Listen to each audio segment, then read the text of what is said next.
नमस्कार, स्वागत है आपका मनी 9 पर। मैं हूं आपके साथ अंकित राज सिंह और आज की इस वीडियो में हम बात करेंगे इरेडा के बारे में, क्योंकि इरेडा के शेयरों में हमें दोबारा से टॉप गियर लगता हुआ दिखाई दे रहा है।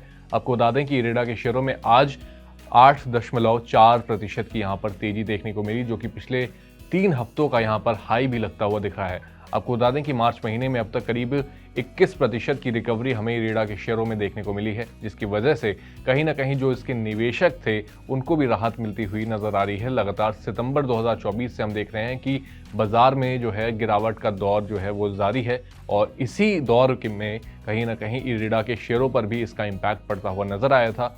लेकिन अब सिर्फ और सिर्फ अगर हम मार्च महीने की बात करें तो 21% की यहाँ पर रिकवरी हमें देखने को मिली है। नवंबर 2023 में लिस्टिंग के बाद से अब तक स्टॉक करीब 95% तक यहाँ पर बढ़ चुका है। एनर्जी सेक्टर में ग्रोथ से कंपनी को लगातार सपोर्ट भी मिल रहा है। इसके साथ ही कंपनी की एक और परपेचुअल बॉन्ड की वजह से भी कहीं ना कहीं उनकी फंडिंग को भी बूस्ट मिलने की यहाँ पर बातचीत की जा रही है। आपको बता दें कि इरेडा ने करीब 1247 करोड़ के परपेचुअल बॉन्ड जो है वो इशू किए हैं। इसकी वजह से कंपनी की जो कैपिटल पोजीशनिंग है वो और भी ज़्यादा मजबूत हो जाएगी और साथ ही साथ लॉन्ग टर्म में भी कहीं ना कहीं कंपनी की बैलेंस शीट पर इसका असर देखने को मिलेगा। बॉन्ड्स को हाई डिमांड मिली है, जिसकी वजह से कंपनी की जो प्रोबेबिलिटी है, जो उनकी जितना जो ट्रस्ट वर्दी है, वो भी कहीं ना कहीं साबित होती है कि बॉन्ड्स को जो निवेशक हैं वो काफ़ी ज़्यादा यहाँ पर डिमांड कर रहे हैं। उनकी तरफ से काफ़ी अच्छा रिस्पॉन्स देखने को मिला है। साथ ही फंडिंग से कंपनी अपने जो रिन्यूएबल एनर्जी प्रोजेक्ट्स हैं उनको भी कहीं ना कहीं तेजी से अब उन पर काम शुरू कर सकती है। साथ ही इरेडा को सरकार की तरफ से एक रिफंड भी मिला, टैक्स में रिफंड मिला है। इरेडा को सरकार ने करीब 24.48 करोड़ रुपए का यहाँ पर रिफंड जो है वो इरेडा को दिया है। इसकी वजह से कंपनी का जो कैश फ्लो है और ऑपरेशनल जो फंडिंग है उसमें भी कहीं ना कहीं सुधार होते हुए हमें आने वाले समय में देखने को मिल सकता है। और साथ ही टैक्स रिफंड का जो सीधा असर है वो कंपनी की प्रॉफिटेबिलिटी पर भी पड़ता हुआ दिख सकता है, जिसकी वजह से जो इन्वेस्टर्स हैं उनके लिए एक पॉजिटिव संकेत यहाँ पर कंपनी की बैलेंस शीट में भी आता हुआ दिख रहा है, जिसकी वजह से उनकी बैलेंस शीट जो है वो भी स्ट्रांग होती हुई नजर आ सकती है।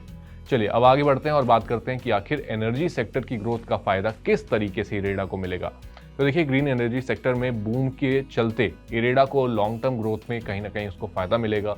गवर्नमेंट भी लगातार रिन्यूएबल एनर्जी पॉलिसीज पर कंपनी के लिए फायदेमंद साबित हो रही है। गवर्नमेंट लगातार रिन्यूएबल एनर्जी स्पेस में जो कंपनियां काम कर रही हैं उनको बढ़ावा दे रही है और साथ ही साथ पॉलिसीज भी काफ़ी हद तक जो है बेहतर होते हुए जा रहे हैं। साथ ही सोलार और विंड प्रोजेक्ट्स में कंपनी का जो इन्वॉल्वमेंट है वो भी काफ़ी तेज़ी से बढ़ रहा है और आने वाले समय में जैसा हम देख रहे हैं कि सोलार और विंड प्रोजेक्ट्स की जो डिमांड है वो भी देश और बाहर जो देश हैं उनमें भी कहीं ना कहीं बढ़ती हुई नजर आ रही है।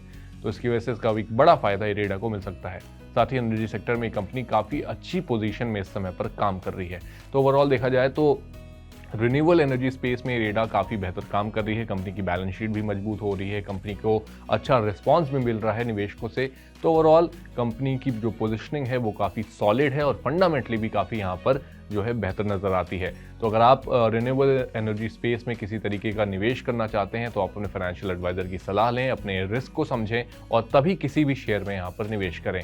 आपको ये जानकारी कैसी लगी आप हमें कमेंट बॉक्स में बता सकते हैं। साथ ही अगर आपको ये वीडियो पसंद आई है तो उसे भी लाइक, कमेंट और शेयर करना ना भूलें और हमारे चैनल मनी 9 को सब्सक्राइब कर लें ताकि आपसे कोई भी और अपडेट मिस ना हो जाए।